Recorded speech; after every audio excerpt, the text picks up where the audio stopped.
इएं थो थिए जीअं बि तूं चाहीं, खालिक संसार सजे जो तूं ई आहीं।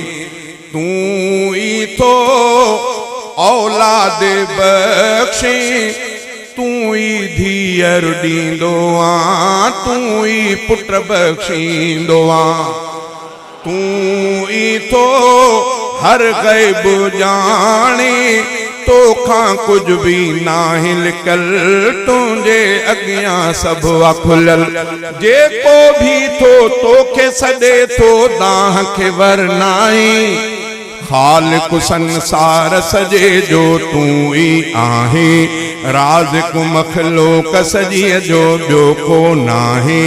मुंहिंजा ख़ुदा इएं थो थिए जीअं बि तूं चाहीं, खालिक संसार सजे जो तूं ई आहीं। तूं ई थो सिज उभारे, तूं ई तंहिंखे लाहीं थो, चंद्र भी तूं चमकाएं थो। खल्कियो तो आकाश आहे, खल्की तो ई आहे ज़मीन, तूं आ रब्बुल आलमीन। तो जहिड़ी ॿियो कंहिंखे न आहे ताक़त रब साईं, खालिक संसार सजे जो तूं ई आहीं। राज़िक मखलूक सजीअ जो ॿियो को नाहे। मुंहिंजा ख़ुदा इएं थो थिए जीअं बि तूं चाहीं, खालिक संसार सजे जो तूं ई आहीं।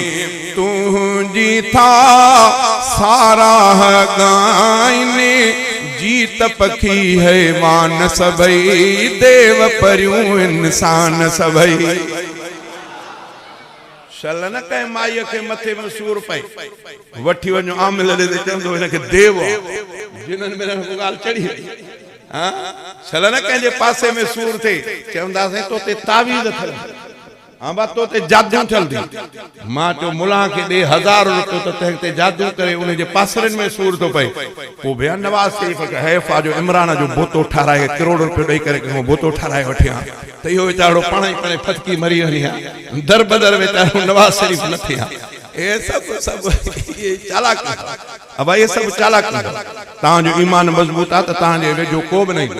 अल्लाह जे रसूल फरमायो त तां बिस्मिल्लाह हर मामले में बिस्मिल्लाह से शुरुआत कयो, तां जे जिन देव कोई वेझो न ईंदो। बाक़ी पाण पिया दावत ॾींदो उन्हनि खे त पोइ कमु ख़राब है ना। ये तावीज़, ये भोपा, ये आमिल, ये सब हिकिड़ो खाइण जो तरीक़ो अथव। तंहिंजे करे पाण खे इन्हनि खां बि बचायो, माना वरी सम्झंदा हुआ इन्हनि खां बि बचायो त मुल्हनि खां बि बचायो पाण खे। जगह चवण अथव त चलो मरण जी देर अथव त क़ुर असांखे ॾिस न, क़ुर बख़्शाए करे तोखे माफ़ कराए छॾींदासीं। न न ईअं बि न अथव। मुला जे टेक ते न हलिजो त मथां चयो त भई मुला क़ुर बख़्शो, ॿ टे ॾोकड़ वठी वियो, ॾोकड़नि ते नज़र थी हुनजी, तुंहिंजे हुन सां भल वर त मर वञी क़बर में खला खाए त खाए, मुला जो हुन सां वास्तो न आहे। पर माण्हू बि अहिड़ा सादा जो मुला जे पेट खे बि ईअं सम्झो अथव त शायदि को जेको पोस्ट ऑफिस जो ढबो आहे, उछल जो पोस्ट ऑफिस में अबा खैरपुर में खत, तो कुछ ॾींहंनि खां पोइ कराची में वञी खत पहुतो। हिननि जे लाइ हिकिड़ी ईअं त मुला खे इहे सयूं हलवो खाराइबो त अबो क़बर में पाण ई भरो करे न थींदो।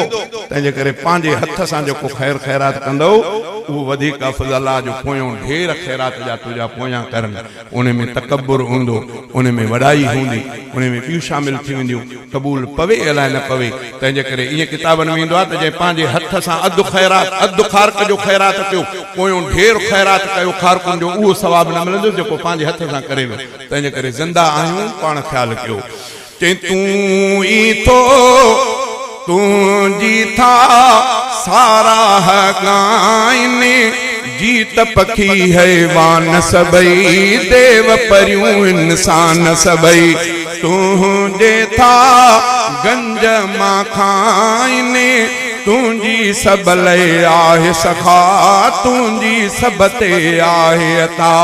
पंहिंजनि तोड़े गैरनि ते भी फज़ल पयो, खालिक संसार सजे जो तू ही आहे, राज़िक मखलूक सजीअ जो ॿियो को नाहे, मुंहिंजा ख़ुदा ईअं थो थिए जीअं बि तूं चाहे, खालिक संसार सजे जो तू ही आहे, तुंहिंजो को हमसर न आहे, मीर हुजे या अमीर हुजे, पैगंबर या पीर हुजे, पंहिंजो तूं मट पाण आहीं, पीर बि तो ई ख़लक़िया ऐं पैगंबर बि तो ख़लक़िया, सारा हे न रफ़ीक सघे थो तोखे ऐं साईं, खालिक संसार सजे जो तू ही आहे।